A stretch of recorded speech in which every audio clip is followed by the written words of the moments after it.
Hello guys, நான் உங்களுக்கு Moj app use பண்ணி எப்படி மணி ஏர்ன் பண்ணுறதுன்னு சொல்லி தரப்போகிறேன்.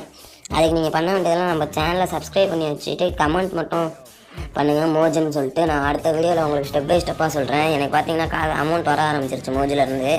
பாருங்கள், எவ்வளோ வீடியோ போட்டிருக்கேன்.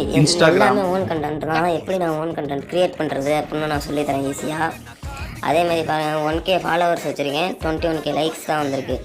இருந்தாலுமே அமௌண்ட் வர ஆரம்பிச்சிருச்சு. அதே மாதிரி லைவும் இது பண்ணிட்டாங்க. லைவ் போட்டாலும் அமௌண்ட் வருது. லைவ் போட்டு தான் நேற்று வந்து அமௌண்ட். அதெல்லாம் நீங்கள் லைவ் போடுறது மூலியமாக தான் அதிக அமௌண்ட்டே வரும். அதே மாதிரி பாருங்கள், MCL மோஜ் கிரியேட்டர் லீக் இதுலேயும் பாருங்கள், போன இது வந்து 62 பாயிண்ட் எடுத்துருக்கேன். அதுக்கு 50 ருபீஸ் தருவாங்க. அமௌண்ட் இன்னும் வரல. அமௌண்ட் வரும், கவுண்டிங்னு காமிக்குது, வந்துடும். இன்றைக்கி ஃபுல்லாக வந்துடும். இன்றைக்கி தான் லாஸ்ட் டேட், இன்றைக்கி வந்துடும் மேபி. நான் உங்களுக்கு இதை பற்றி ஃபுல்லாக தெரியும்னா நீங்கள் கமெண்ட் பண்ணுங்கள் மோஜுன்னு சொல்லிட்டு. மறக்காமல் நம்ம சேனலை